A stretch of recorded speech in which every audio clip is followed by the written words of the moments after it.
खूब अलमस्ती से शिव कथा को सुनिए। भगवान शंकर की कथा, रोते बिलकते नहीं, भाव भक्ति से श्रवण करिए। तुमरुका जी कह रहे हैं, चंचुला देवी सूत जी सोनक जी को कहते हैं, भगवान शंकर को जानने के लिए ब्रह्मा और विष्णु ने एक पर्वत को रई की तरह घुमाना प्रारंभ किया है कि शिव है कौन, भगवान शंकर कौन।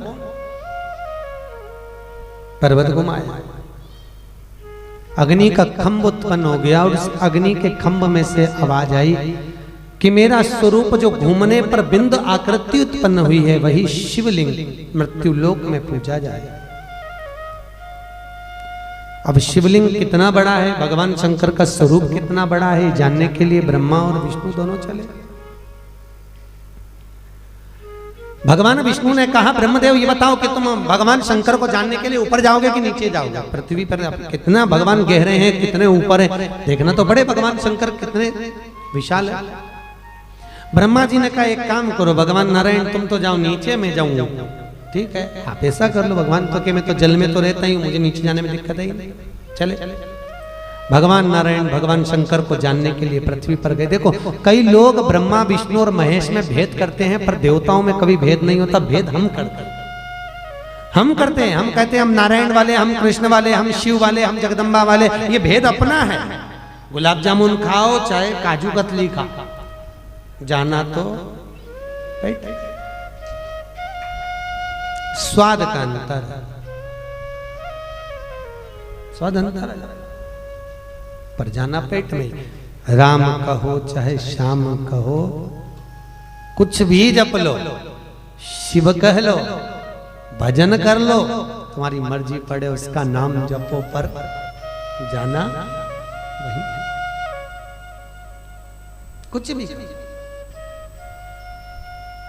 इसलिए तुलसीदास जी ने तो रामचरितमानस में लिखा, कल युग केवल नाम, राम नहीं लिखा, राम नहीं लिखा, कल युग केवल नाम आधारा, और सुमर सुमर नर उतरहि पारा। तुलसीदास जी को मालूम था कि कलयुग आएगा तो कोई राम को, कोई कृष्ण को, कोई शंकर जी को, जिसकी मर्जी पड़ेगी उस देवी देवता का भजन करोगे। इसलिए नाम लिख दिया, राम नहीं लिखा। तुम्हारी मर्जी पड़े उसको भजना, पर भजन ऐसा होना चाहिए जिसमें तुम्हारी मोक्ष और तुम्हारा आनंद और तुम्हारा परमात्मा मिल गया। 4 पंडा, कितने पंडा? 4 पंडा मथुरा से वृंदावन जा रहा है। कितना किलोमीटर है? पास में ही है, 10-12 किलोमीटर। मथुरा से वृंदावन, मथुरा के विश्राम घाट पे बैठे, नाव बोल भाई नाव लाओ, नाव लाओ। नाव में बैठ गए, खूब भांग को छान के खूब पी ली भांग को और बैठ गए। अब नाव वाले से कहा, तू यहीं रहे, हम चले जाएंगे, और पतवार ले ली, खेता जाए। 4 पंडा सुबह 9 बजे के चले, शाम की 4 बज गई, खेते जा। घाट वालों से पूछा, क्यों रे कितना बज गया? कि शाम की 4।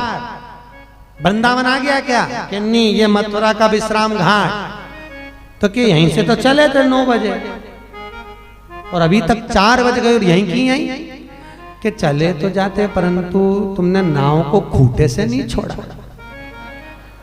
अब नाव तो खूंटे से बंदी और सुबह 9 बजे के खेरे, तो पहुंचोगे कैसे? मन भी ऐसा है, मन को जब तक परिवार के खूंटे से नहीं छोड़ोगे तब तक वो कथा में नहीं पहुंचेगा, छोड़ना पड़ेगा। खूंटे में रहोगे तो फिर तो नाव नहीं पहुंचे। अरे कई अभी एक संतों ने रिसर्च करा, उस रिसर्च में निकला कि जितनी भी सांस हैं ये सब बैकुंठ जा रही हैं। ये जितनी भी सांस है सब नरक जा रही हैं और बहुएं सब बैकुंठ। बड़ी चिंता लग गई कि सांस नरक और बहु बैकुंठ, ये कैसे हो रहा है? तो क्या सांस उन ज्यादा कथा में जाती हैं तो इसलिए नरक क्यों जा रही है? कथा में जाने वाले तो बैकुंठ जाना चाहिए। तो रिसर्च में निकाला कि जितनी भी सासुएं सब कथा में चली जाती हैं और कथा में, और बहुएं सब घर में रह जाती हैं। तो जो घर में रहे उसे नरक जाना चाहिए, सास नरक क्यों जा रही है? तो कहा जितनी भी सासुएं कथा में जाती हैं, कथा में जाके बैठ जाती हैं और बहुएं सब घर पे रह जाती हैं। तो सास कथा में बैठी बैठी दिन भर सोचती रहे, मैं 1 किलो दूध रख के आई थी फ्रिज में और छोरा आया कि नहीं आया, ना जाने बहू घर में क्या मालूम क्या कर रही होगी, पापड़ी ऊपर छत पे पड़ी है, पानी आ गया तो सूखती सूखती उठाएगी कि नहीं उठाएगी, कपड़े सब गीले हो गए होंगे। सास का ध्यान तो वहां लगा और बहू जो घर में थी, जितने भी मिलने आए, क्यों अम्मा जी नहीं दिख रही, अरे खाटू श्याम मंदिर में, श्याम जी के मंदिर में काचीगुड़ा में शिव महापुराण की कथा हो रही है, महेश संगठन करवा रहा चप्पल बाजार, बड़ी सुंदर कथा चल रही है, सियोर वाला महाराज आया है, बड़ा आनंद आ रहा है। अब बहू तो दिन भर कथा ही कथा की बात करे और सास दिन भर बैठी बैठी दही दूध की सोचती रहे। अब बताओ बैकुंठ कौन जाएगा, तुम बता दो। अच्छा, मन को खूंटे से छोड़िए तो परमात्मा मिल सकता है। मन अगर खूंटे से नहीं छूटा, परमात्मा कैसे मिलेगा? मन को खूंटे से छोड़िए। मेरा निवेदन है, आप अगर कथा में बैठे हो तो कथा में रहिए। कहाँ गए थे कि तिरुपति दर्शन करने गया था। अच्छा, 2 मित्र, दोनों का जन्मदिन एक दिन, बर्थडे एक ही दिन, एक तिरुपति चले गया, एक हैदराबाद में रह गया, तिरुपति नहीं गया। उसने कहा मैं तो नहीं जाऊँ, मैं तो अपना जन्मदिन पार्टी मनाऊंगा, एंजॉय करूंगा, खूब होटल वोटल जाऊंगा। अब वो तिरुपति गया, तिरुपति में जन्मदिन वाले दिन धर्म के धक्के खा लिया, खूब लाइन लगी, खूब लाइन लगी, दर्शन नहीं मिले, धक्के खाते खाते गया, बाहर निकल गया, मन में सोच रहा है बताओ मैं यहाँ धक्के खा रहा हूँ, मेरा मित्र कितना अच्छा जन्मदिन मना रहा होगा, होटल में एंजॉय कर रहा होगा, और होटल में पड़ा हुआ वो मित्र जब गंदे नशे में हो गया तब सोचा मेरा मित्र कितना अच्छा तिरुपति में खड़ा होगा, धर्म की लाइन में लगा होगा, वेंकटेश भगवान का दर्शन कर रहा होगा। दोनों मित्र मिल गए। 6 महीने बाद एक बाइक से जा रहे थे, एक्सीडेंट हो गया, जो तिरुपति में खड़ा था वो नरक चले गया, जो हैदराबाद में खड़ा था वो वैकुंठ चले गया। क्यों? क्योंकि वो हैदराबाद में होने के बाद भी तिरुपति में था और वो तिरुपति में होने के बाद भी हैदराबाद में था। बस अंतर है कि मन आपका कहां पर है। मन जहां होगा भगवान वहां पहुंचा।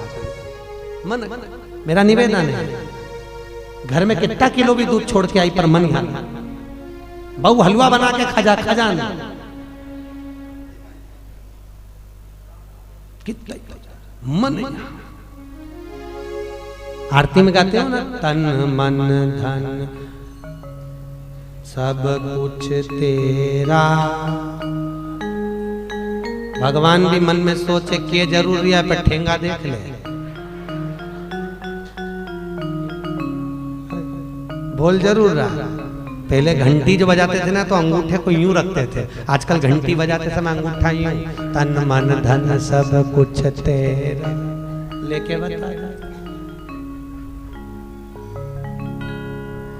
भगवान भजन।